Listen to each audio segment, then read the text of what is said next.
Booyah!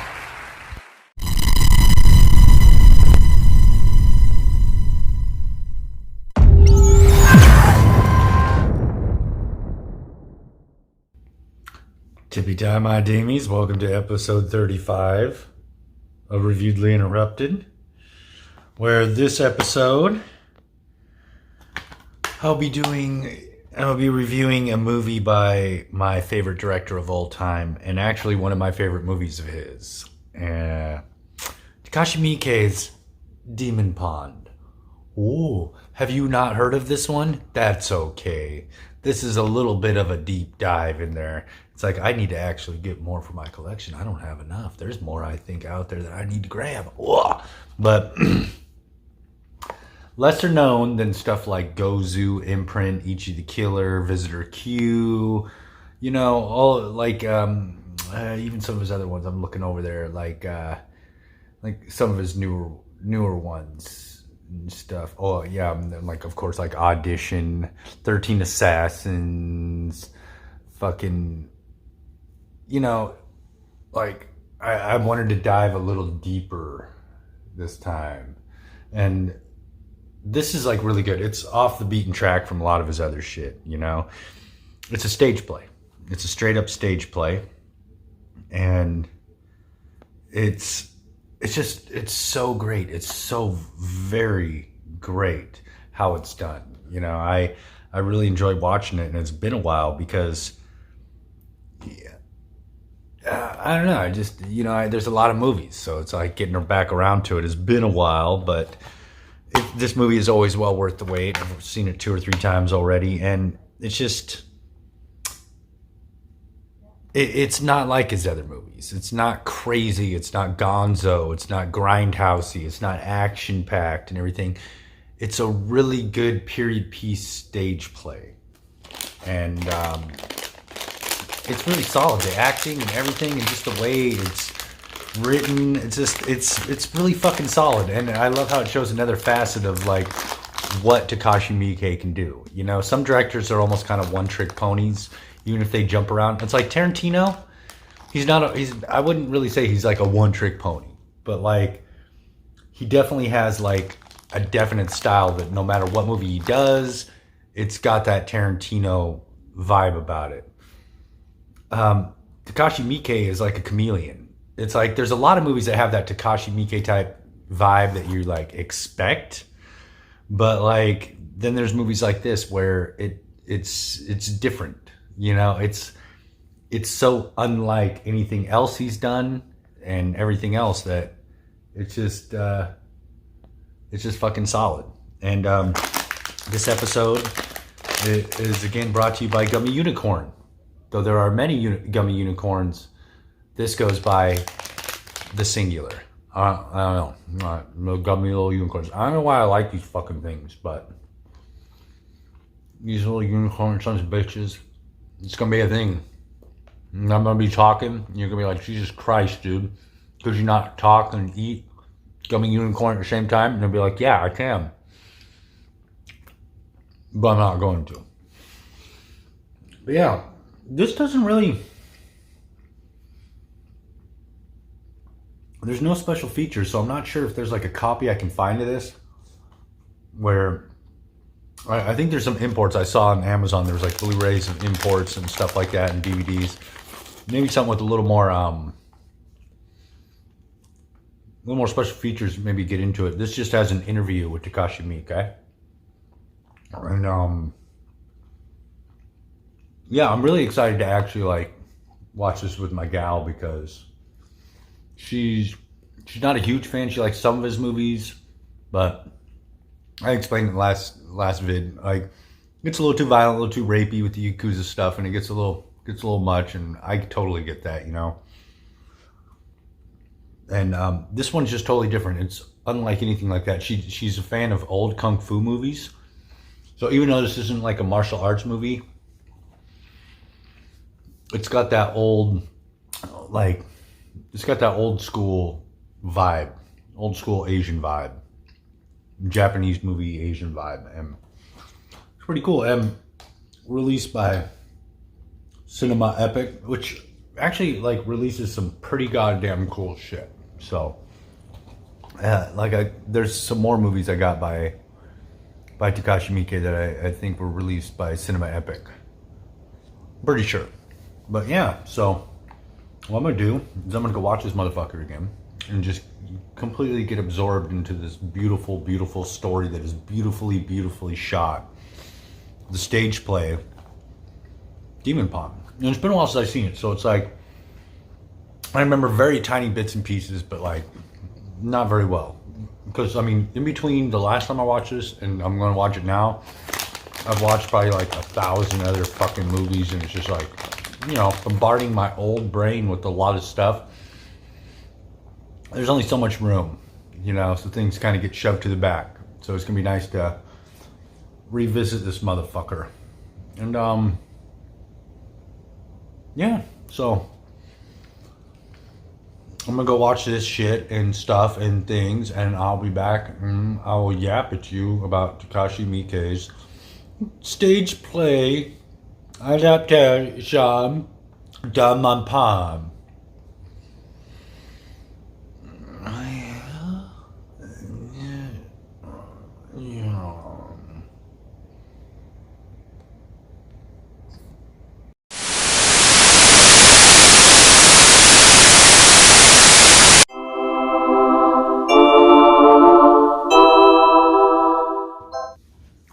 Holy lactating turkey tits, Batman.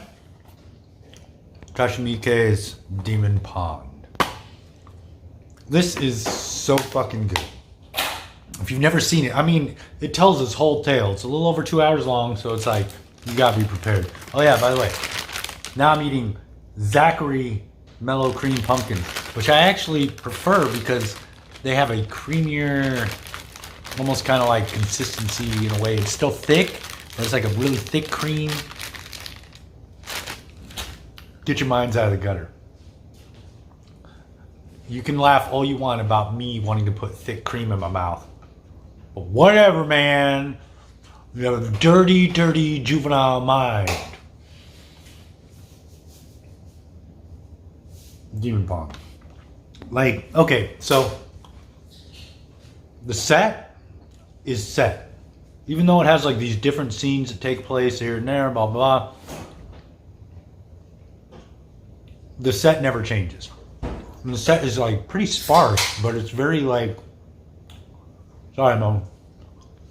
I gotta put those things in my fucking mouth. I love mellow cream pumpkins. A lot of people think they're gross. I don't give a shit. That's more for me than Ayo. But the set never changes. The lighting does. And sometimes just the change of the lighting can change the scene of like, you know, kind of what's going on. But not a lot of action. There's not like big action. There's not like fight scene. There is like one little fight scene near the end. But there's not a bunch of them. Not a lot of like, there's not a musical, so there's not a bunch of singing and shit. There's not a bunch of like crazy stuff. It's very like the dialogue, how the characters interact. It's like it's so good. If you watch like a stage play on TV, it's one thing, but when you're there, it's different, you know, because I saw like Phantom of the Opera and like some Shakespeare shit or something, like in Ashland, Oregon, like way a long time ago, was in school or some shit. But like, I don't know, it's kind of cool when you see it on stage like that. And like this, even though you're watching it on DVD, it sucks you in like that. It's like really, really good. The dialogue just really, it's more about the dialogue, which really sets the pace. But the dialogue is so good that it's like, it's taking you on this journey, and instead of just like, hey, let's stop our journey and get to know one of these fuckers. No. You learn about the characters as the journey goes, you know, more about them and everything else. Because it's like, as the story progresses, then it's like, oh yeah, you know, and it's adding to and everything. So it's pretty cool because it keeps a pace. So it's like, it's 2 hours long, but it doesn't seem 2 hours long. You know, I don't know. Maybe it's because I got to read subtitles and shit, but when I watch like Takashi Miike's like Agitator, which is like 2 hours long or some shit. Like, it seems like it takes longer. I don't know how. It's like the pacing of like some of the Japanese movies, and I don't know if it has to do also with having to read subtitles, like I was saying, but like it almost seems like it takes longer. You know, where you're like, oh damn, dude. But I think that it's actually maybe that, along with they actually pack a lot of shit going on, where all of a sudden you're like, dude, I gotta be like 40 minutes into the movie. You're like 10, and you're like, oh my god, dude, this is gonna get wild, you know. But this has like a really nice flowing pace, which is kind of cool because, you know, there's a stream involved, like a very important stream that's connected to the demon pond. But it's like supposed to be like fairly modern, but it definitely has like a period piece type look, kind of a feel. But it's like a great like fairy tale type story, you know, about like that motherfucker has to ring a bell 3 times a day, and they've been having to do it for hundreds and hundreds of years in that town because it keeps a dragon from leaving and making the demon pond overflow and flooding the whole valley and killing like tens or hundreds of thousands of people or some shit. Like, so it's just like, you know, back in ancient times, you know, there was a pact made, so this guy's got to keep doing it. So it has like that fairy tale, and there's dragons, and there's like supposed to be like a crab or something, and some koi fish and all this other kind of shit. It's like, but it's like the actors and stuff, and all, like pretty much like all the fucking actors are Takashi Miike film regulars, which is pretty cool. You know, it's like some familiar faces in there, but it's like, it's just really, really well done. It's like I always get sucked into it. Some movies I can watch, and it's like, you know, I'll be like, oh, it's a big kind of lull, dick off, maybe like check my game out. You know, I mobile game sometimes. You know, I'm so cool. Some shit like that, right? But like this one, I'm just like sucked in. Every time I'm just watching, I'm like, yeah. It's so fucking good. And it's not something you'd expect from Takashi Miike. Because, you know, he's known for other shit. Action and craziness and Yakuza and horror and bizarre or whatever in the fuck, you know, some of the shit. This is totally different. This is a straight drama. It's like in that I got like the Takashi Miike omnibus, which I picked up on like Amazon a while back. It was on sale, and I was like, dude, I gotta have that shit. And it's like 8 of his movies, and there's this movie like what, Sabu, I believe it is, and it's a drama too. And then like the Bird People of China, there's like a drama. There's like there's some other ones that are like kind of more drama, you know, but this one is completely different. I mean, it's a straight stage play, and it's really good. The actors are really good. The dialogue, the pace, like how the set stays the same, but the lighting changes the set where you are transported. It is so, like, you get transported. You're like, okay, they're here now, you know, even though you're looking at the same set. How the dialogue and what they're talking about, and how everything's coming together like right in front of your eyes. You're like, you're there, you know, you're not quite in the same fucking spot anymore, you know. And like it's got some humor in it too. It's like pretty funny. You could tell they kind of probably ad-libbed a few lines here and there, and it was pretty funny watching the interplay, because like a lot of these motherfuckers have probably been in like dozens of Takashi Miike's movies together, you know. And so it's like, you know, meeting up with an old friend and like doing a gig. But yeah, it sucks that like I said, there's only the interview with Takashi Miike as the special feature. I'm not saying that sucks. I'm just saying that sucks as that's it. you know. But like, there's a Blu-ray, like an import Blu-ray or something, or a regular Blu-ray. It might be an import Blu-ray that might have more shit. It'd be nice to know, because I mean, yeah, I want to hear him talk about this fucking amazing play. I know I had to have, like, a while back, probably about, I don't know, around when I first got it. First couple times I watched it, I probably watched the interview. I didn't watch it this time. I probably should. Maybe I will. I don't know. But yeah, it'd be cool, like, some more shit. Maybe like a little, like, kind of more interviews. Maybe kind of showing how they were kind of putting it together. Because what's really cool is, like, I don't know. You got to see the shit. There's, like, you can kind of see the picture of it. The stream here, like, that stream. It looks like it's paint. But you can't tell if it's like spray paint or it's even done in chalk. It just the look of it, you know, and the way it winds up, and like how they built the stage in the back where it's all black, but then it makes it look like the stream is like meandering off and everything, and it's like totally badass, you know. And yeah, 130 minutes, well worth it. Like, this is always just fucking great, you know. And yeah, I love how it ends with irony too. Like, I already said before, I'm probably gonna spoil shit, but I don't care, because I don't know, if you've watched it this far, you fuck it, you know, go along for the ride. You know, I don't care about spoilers, because I want to see, like, I'm still gonna see it with my own two eyes. Like, hearing about it isn't the same as seeing as it actually is, you know. So I can't get spoiled, because I will still take the experience as the first experience of actually visualizing what the fuck they were describing and taking it in personally. So I still get to take it in personally, and so I don't get ripped off by spoilers. All you other people that are, I don't know, stop it now, go watch this movie and come back. I don't know. But the irony at the end, where it's like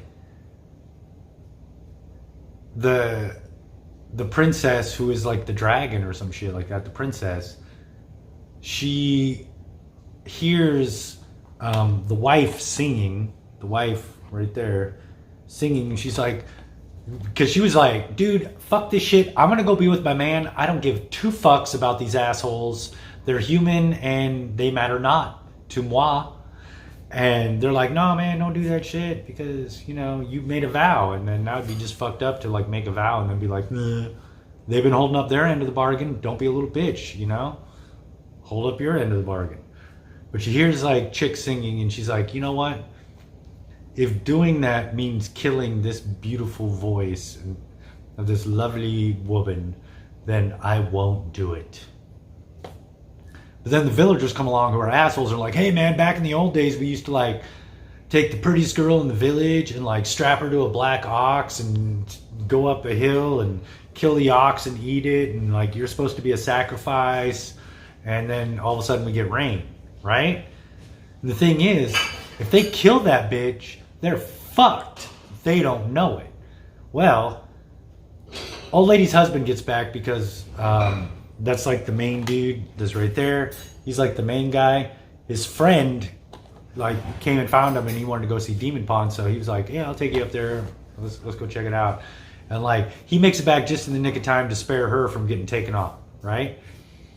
And, like, friend comes along and, like, almost has him talked out of it, and then the big bad guy's like, hey, fuck you, we're gonna do this shit. Fight, right? Wifey chick kills herself. Okay, now it's too late. Those motherfuckers are fucked. So the one guy whose job it was to ring the bell, old Papa-san, right there, like, he's like, you know what? Fuck these guys, man. The love of my life is dead. Let these bitches drown. And so that's what happens. The irony. There's, like, it's actually, like, really solid irony too, because you see it coming. You're like, oh, dude, you don't want to kill that bitch. I know you guys want to say you want to kill that bitch, but I'm just here to say you might not want to kill that bitch.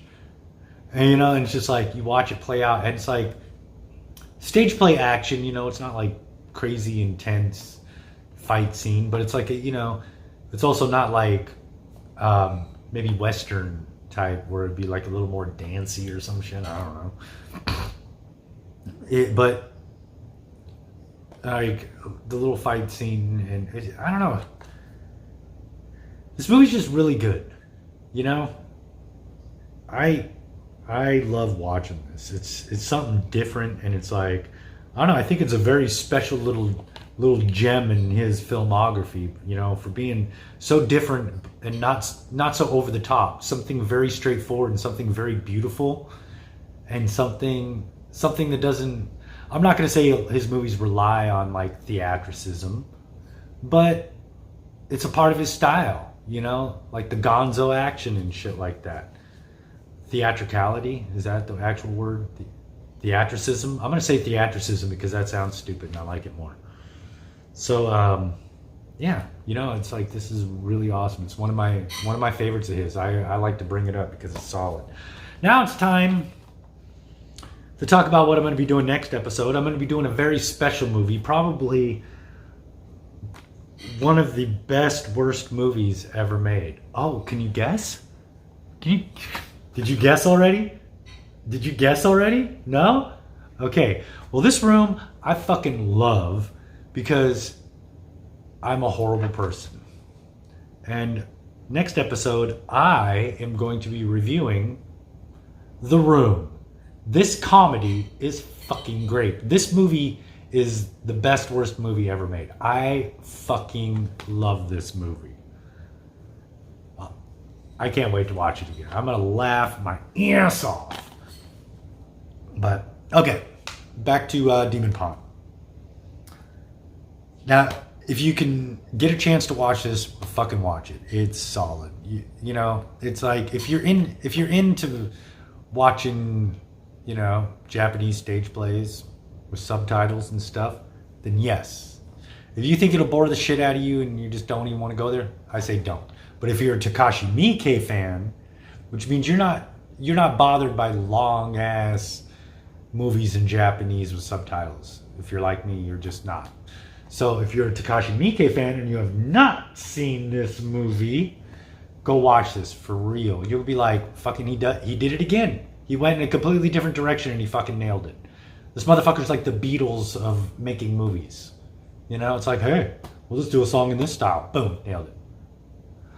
But, yeah, I mean, like, if you like really solid, beautiful movies, watch this. If you're a Takashi Miike fan, watch this. Even if you're not, fucking watch it anyway. Don't be such a dildo, okay? You're always doing that. You're always got to be that one guy that's like, you know what? Shut the fuck up. How about that what? Huh? How about that what? Because you don't have to be such a Debbie Downer, you dumb dickhole. That's too much alliteration. And when you too much alliterate, when you alliterate too much, it's time to stop the video.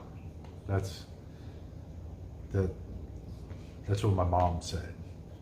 She wrote me a letter. She says, hey, I've never seen your videos, but if you alliterate too much, shut that shit down. So I'm just lying. I don't talk to my mom. I don't talk to my mom. I talk at my mom. That's what I do. I don't talk to her. I talk at her. I'm like, hey lady, hey birth giver. I should do Mad Max sometime. Oh man. All right.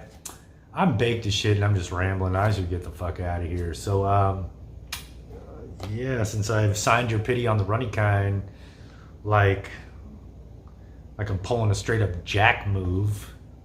I've been listening to too much NWA lately.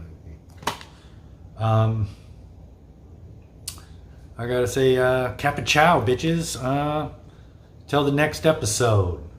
This has been Reviewedly Interrupted with me, your host, Pootie Tang, and doing Takashi, the reviews of The Demon Pond by Takashi Miike. He did it. He did the Demon Pond movie.